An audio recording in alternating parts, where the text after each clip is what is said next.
Hi, I'm Isabelle Lambert. And I'm Eugenia Oganova. We are a company called Energy Pulse. And right now we'd like to talk about why things occur the way they do and what it means. All of our experiences are encoded with wisdom. From the best experience you could possibly imagine in your life to the worst. Every single one is a lesson, it's a message. It's the steps into the lesson that are really important to focus on if you want to make sure you get the wisdom out of every lesson. Step-by-step sequencing of how the wisdom is encoded inside of every step. We're not talking so much now about the easy things to learn in life, but the more difficult, problematic, and painful ones. Anyway, every single step is sequenced to maximize us being able to get the most amount of wisdom possible out of every event that's occurring. Yeah, and it's true that we would like to know what the meaning is, but we don't always know, and that's what makes it harder. Because if we can understand what the meaning of the lesson is every time there is a lesson, then, even if we don't like the lesson, it's kind of easier to go through it.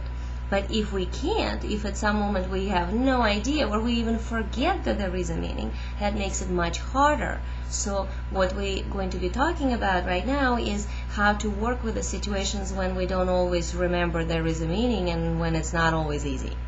So if we're in the middle of a lesson and there's a challenge to it, we're triggered, we're bombarded, we're anxious, we're angry, we're insecure. Okay, if we can look straight at that, at the emotional reality of it, the mental, the physical, all the sensual aspects, the kinesthetic, visceral aspects, every single thing that we can take in as information about that experience, if we can look straight on into it, then we become fearless and brave. And by being fearless and brave and in the face of having to look straight on into something that is really difficult to comprehend, that fearlessness and bravery allows the wisdom to unfold and pop open like you're cracking a nut. Yeah, and another reason that it's set up this way is so we can learn the energy of love. Now, everybody wants to have love in their life, but love connects to learning, and we actually get more of the experience of love when we're present and we're accepting of what's going on inside a lesson that we set out for ourselves. And presence part means that, if we do what Isabelle just said, when we're fearless and we're brave and we pay attention to what's going on, and let's say it's a challenging situation and we don't like it, but let's say we're brave enough to really be there. So, okay, now we're here, we're present. But the accepting part, that's the part that could be kind of tricky because, let's say somebody's being verbally abusive to you. It's very hard to be accepting in that moment. So we're not talking about acceptance in a way of accepting the external behavior coming your way, like accepting of being abused. We're talking about accepting of the setup and that it is a lesson for you. So let's say it would mean in this particular circumstance that you are accepting of the lesson that somebody is being verbally abusive, so you're being abused as a learning process. If you allow yourself to feel love in that moment, then of course it can translate into some sort of a learning, right? Some sort of a understanding and wisdom, and through that it resolves the external circumstance. The external circumstances being the lesson that is encoding the wisdom, it holds the power of the lesson plus the wisdom.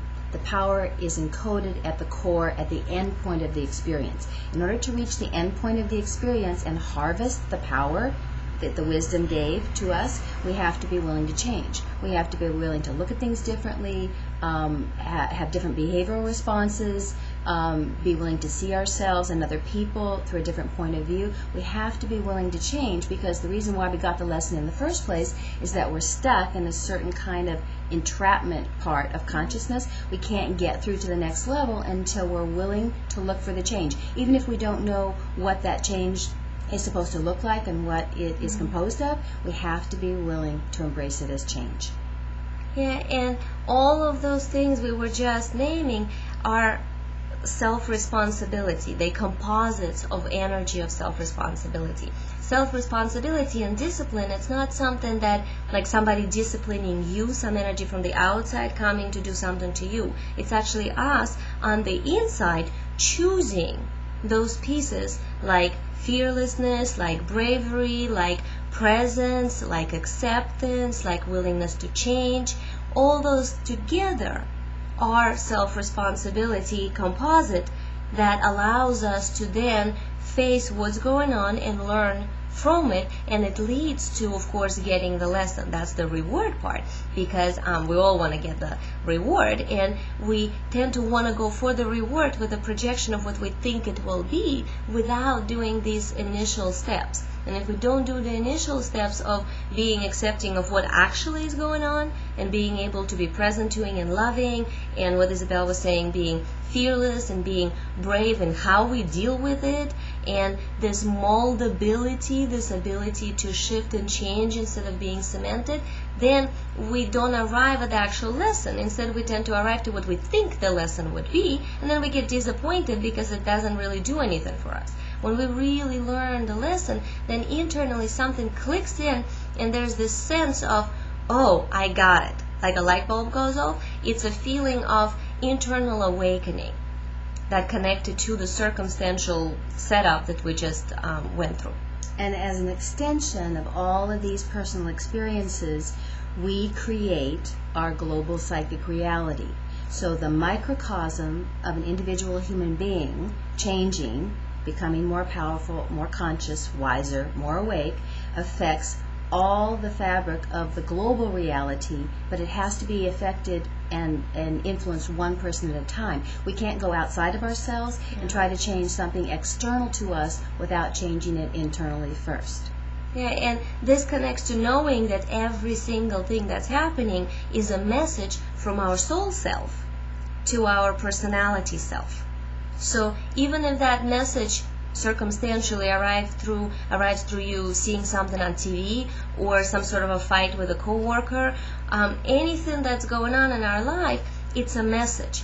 If we just remember that there is always a purpose to whatever's going on, there's always some sort of a learning to be learned, to be done inside the circumstance, then we get the wisdom of it, and awakening happens. And love is an important factor in being able to do this, but so is the knowingness, the comprehension that these lessons are not punishments. They may feel that way, and that's only because we haven't gained the power at the end of the lesson, but they're not given to us as punishments. They're given to us as friction that can help us wake up, and they are gifts.